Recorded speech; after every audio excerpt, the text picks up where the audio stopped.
I'm Troy Reynolds. And I'm Trisha Cave. You're about to go on the educational record.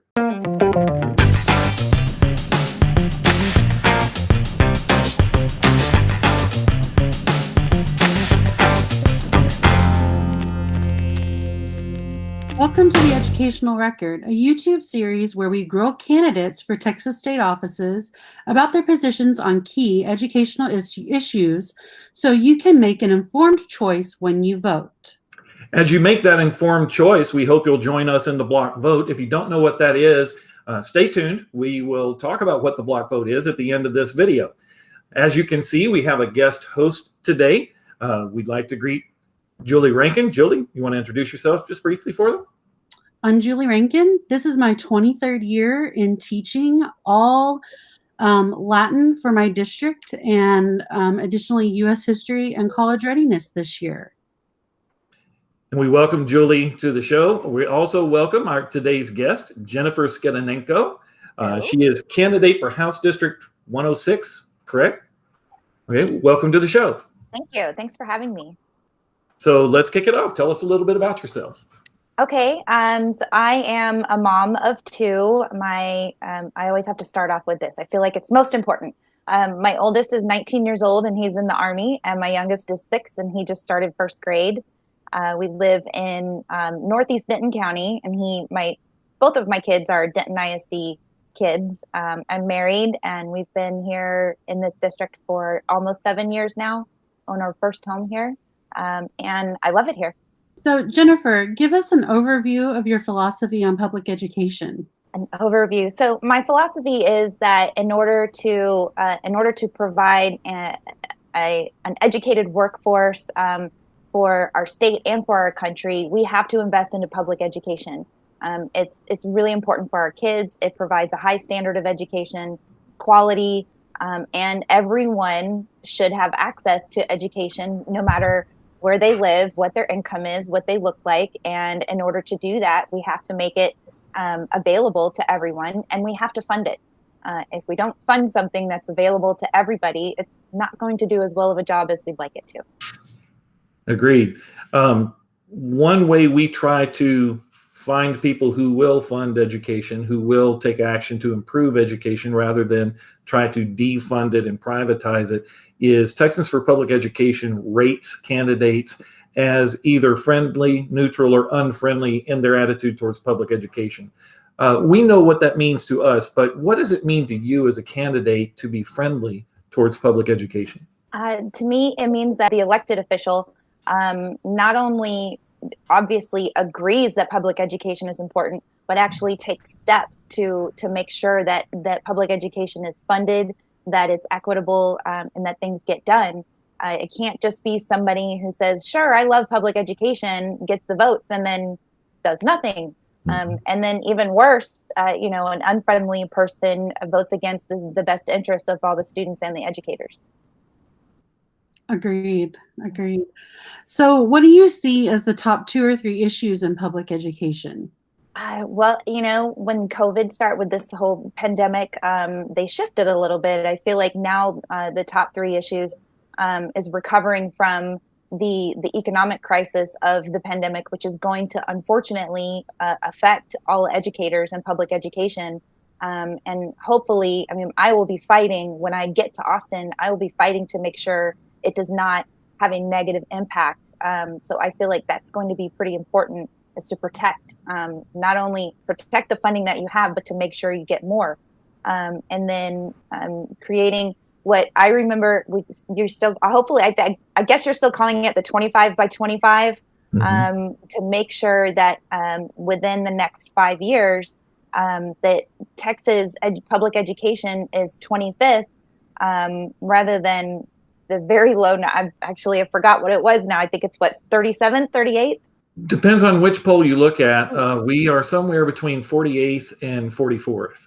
Okay. Yeah, I've looked at several different polls. It's weird how they do that. But yeah, we need to get to 25. I don't think it's too much to ask to be average.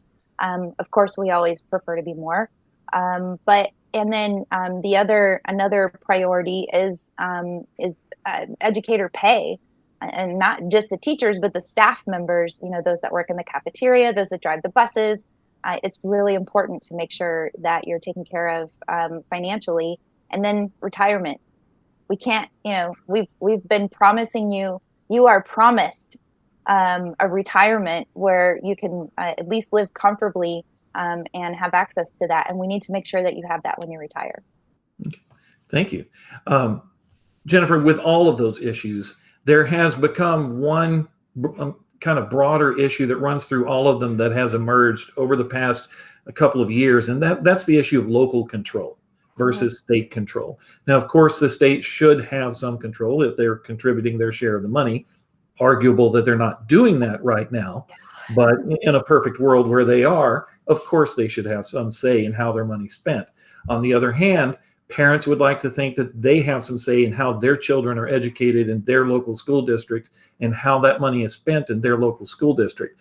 And we seem to be struggling as a community to find that balance between state control and local control. Where do you stand on that, and how do we find that balance? Well, my philosophy, whenever we talk about local control, my answer is always the people who live in this community know the community best. They know it better than anybody that lives in all the other districts that's voting on these bills, and they know it better than Governor Abbott. And so they need to have the vast majority of the say in what happens in our local school districts. And as you said, if the state ever gets to a point where they're putting in their fair share of funding into public education, then sure, they should have some say, but only in a way that does not negatively impact any school district in the state. We don't want to favor one over the other. We don't want to leave out any zip codes. We want to make sure it's fair and equitable.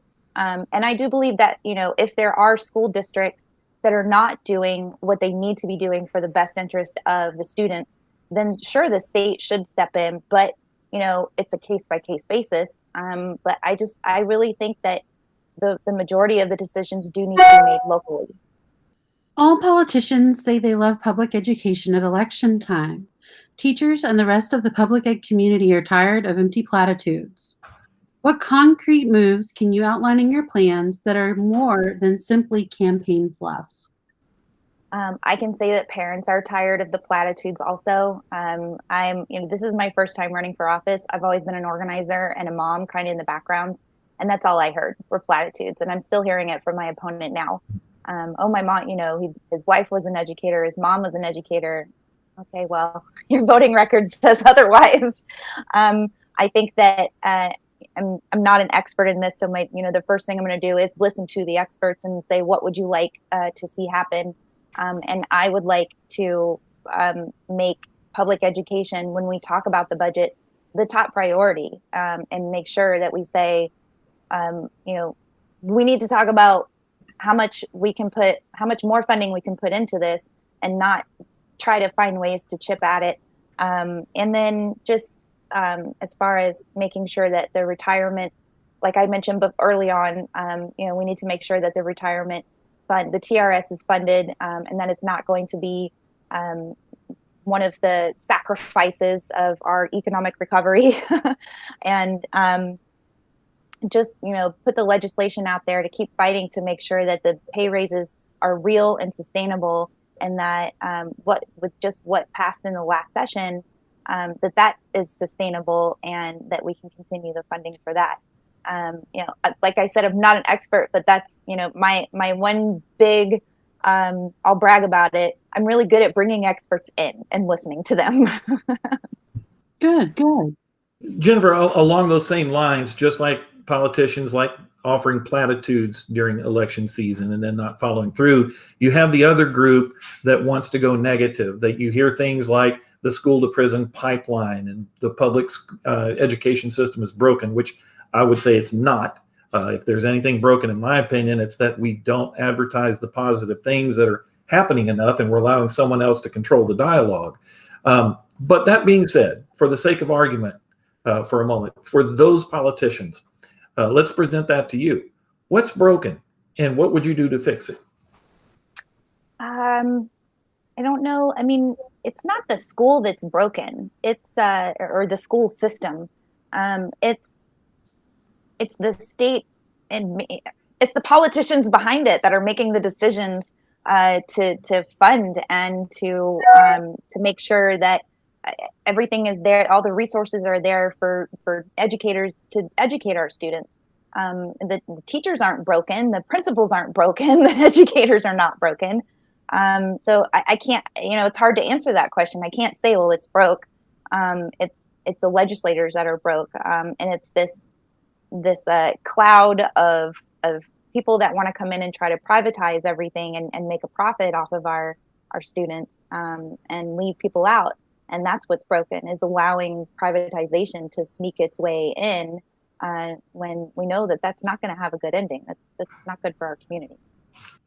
So do you have any final thoughts you would like to present to our viewers on public education? Any events to plug or upcoming forums maybe?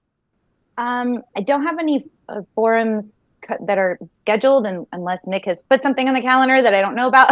But we're just, right now, we are just working. We are lit dropping every single day, either until election day or until we run out of lit. And we're phone banking every single day. And, anybody can join. They can do it on their own schedule. If they want to get out of the house for an hour on a Wednesday, let us know. We'll tell you where to pick up the lit and a list, and just, enjoy this weather that's amazing right now. And, my final thoughts on public education is the most important thing to me personally is special education. My youngest son has benefited from it since before pre-K, and it improved everything exponentially, and not just his speech, but his whole attitude and how, his social skills and those. I don't know where we would be without those teachers. And I have seen them try to defund that or reduce funding on it. And it infuriates me. And that's one of the reasons why I decided to run, was because you need a mom in there or a dad that has a child that has benefited from that program. And that, we understand what the impact is if we lose something like that. And so that's my final thought, is we need more moms in office. I did see your motto on your website is "Run like a mother." So Yes. I really enjoyed that one. We thank you, Jennifer, for joining us in this conversation. It's exactly what we need. We need more conversations with candidates about public education. We appreciate you being willing to engage. To our viewers, if you are interested in helping with Jennifer's campaign, we're going to put a graphic right there with information on how to get in touch with her campaign, so you can participate in a phone bank or block walk, or whatever capacity you want to participate in. We also want to challenge each of you. This can't be the only conversation that takes place is a YouTube show. You need to contact your candidates. You need to have conversations with them. You'll be surprised. They are willing to sit down and talk. All of them, even the ones who are unfriendly. We challenge you to have that conversation with those people. By having that conversation, they're going to know that they're accountable for public education. Thank you for joining us today, Jennifer. Thank you. Good luck on your campaign. Thank you. For those of you interested in the block vote, stick around. Coming right up. As promised, a little more about the block vote. If you've never heard about the block vote, you're not alone. It's a new process that we espouse here at Texans for Public Education. As a group, we analyze the records of candidates and incumbents alike in regards to public education. We then assign a rating of neutral, friendly, or unfriendly to each candidate, regardless of party. All 31,000 members have a vote in those ratings. Once the ratings are set, we use them to unify our vote into one large block of votes. We do this only with state offices. Members are free to vote as they wish for any other office. We do not tell people how to vote. Instead, we come together and make the decision as a group. If you would like to know more about how the process works, please visit our website at texansforpubliceducation.com. We hope to see you on the next episode of On the Educational Record. Bye-bye.